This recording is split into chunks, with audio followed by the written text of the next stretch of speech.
Hello guys, welcome to my channel. आज इस video में हम दिल्ली सल्तनत के सैयद एवं लोदी वंश के सभी महत्वपूर्ण प्रश्नों को लेकर आए हुए हैं। अगर आप तुगलक वंश से संबंधित प्रश्नों वाली सीरीज को नहीं देखे हैं तो अपलोड कर दिया गया है, उसको देख सकते हैं। चलिए देखते हैं। इसका पहला क्वेश्चन है, दिल्ली सल्तनत पर तुगलक वंश के बाद किस वंश का शासन हुआ? सैयद वंश का, लोदी वंश का, मुगल वंश का, इनमें से कोई नहीं। इसका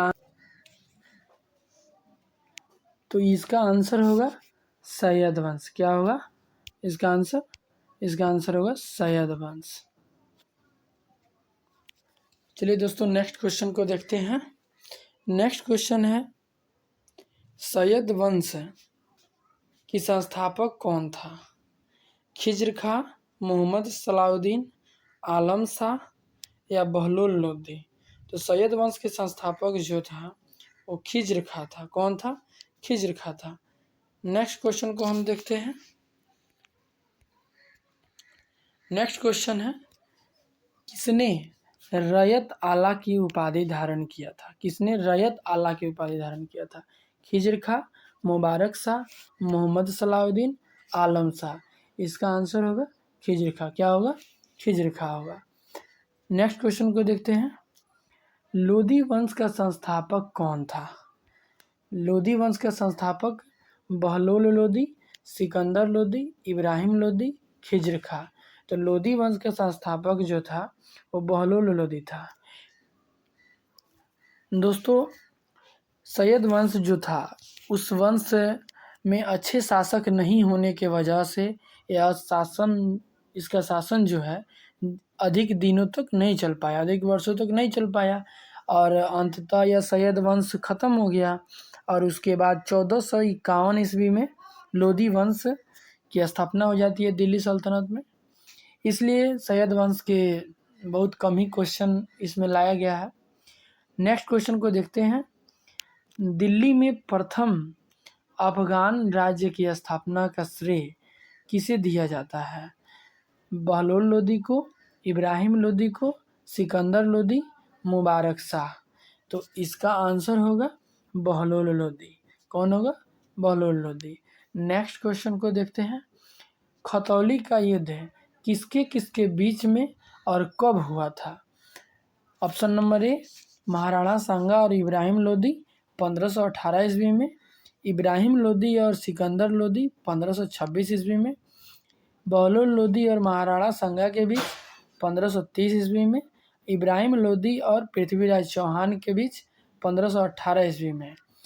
दोस्तों, इसका आंसर होगा महाराणा सांगा और इब्राहिम लोदी के बीच 1518 ईस्वी में ये हुआ खतौली का युद्ध। इब्राहिम लोदी के साथ एक और युद्ध हुआ है जो कि पानीपत युद्ध है, 1526 में हुआ था बाबर के साथ। नेक्स्ट क्वेश्चन को देखते हैं,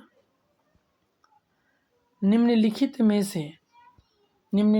से किस सुल्तान ने एक नगर बसाया जहां अब आगरा है? जहां अब क्या है? आगरा है।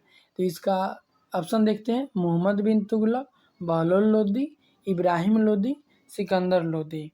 तो इसका आंसर होगा सिकंदर लोदी। आगरा जो है अभी दिल्ली के पास उत्तर प्रदेश में आगरा स्थित है, एक शहर है जिसके बारे में आगे और जानेंगे कि क्यों ज़्यादा से ज़्यादा प्रसिद्ध हुआ है। नेक्स्ट क्वेश्चन को देखते हैं, निम्नलिखित में से किसने गुलरुखी उपनाम से अपनी कविताओं की रचना किया है? बहलोल लोदी, सिकंदर लोदी, फिरोज शाह तुगलक, इब्राहिम लोदी? तो इसका आंसर होगा सिकंदर लोदी। क्या होगा इसका answer? Sikandar Lodi. Next question को देखते हैं। नेक्स्ट क्वेश्चन है, निम्नलिखित सुल्तानों में से कौन अन्य यानी कि अनाज के ऊपर कर समाप्त करने के लिए जाना जाता है? ऑप्शन नंबर ए है अलाउद्दीन खिलजी, बी है गयासुद्दीन तुगलक, सी है इब्राहिम लोदी और डी है सिकंदर लोदी। तो इसका आंसर होगा सिकंदर लोदी। 10 नंबर क्वेश्चन को देखते हैं। किस सुल्तान ने भूमि की माप करवाई और उसकी इकाई जो है गज सिकंदरी रखा? इसका ऑप्शन देखते हैं। सिकंदर लोदी, इब्राहिम लोदी, बहलोल लोदी, फिरोज शाह तुगलक। तो इसका आंसर होगा सिकंदर लोदी। इसने जो है ये भूमि की नाप जो है पहली बार करवाई और उसका इकाई जो है गज सिकंदरी रखा था। नेक्स्ट क्वेश्चन को देखते हैं। किस सुल्तान से नाराज होकर या असंतुष्ट होकर दौलत खां लोदी ने बाबर को भारत पर आक्रमण करने के लिए भेजा या बुलाया? इसका ऑप्शन देखते हैं। सिकंदर लोदी, बहलोल लोदी, इब्राहिम लोदी, इनमें से कोई नहीं। तो इसका आंसर होगा इब्राहिम लोदी। दौलत खां लोदी जो था इब्राहिम लोदी का क्या था? वो भाई था। क्या था? वो भाई था।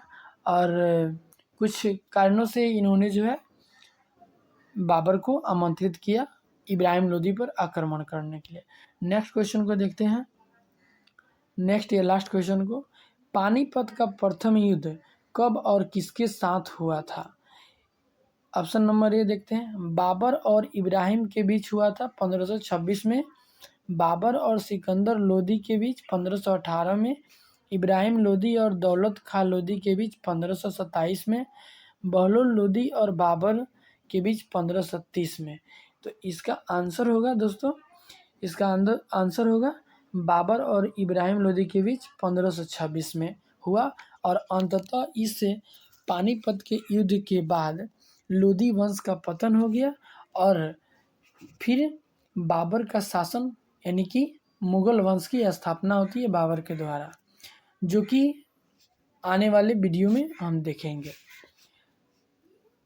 सो गाइज, अगर वीडियो अच्छा लगा तो लाइक कीजिए और नए हैं इस चैनल पे तो सब्सक्राइब भी कीजिए। थैंक्स गाइज, फिर मिलते हैं नेक्स्ट वीडियो में।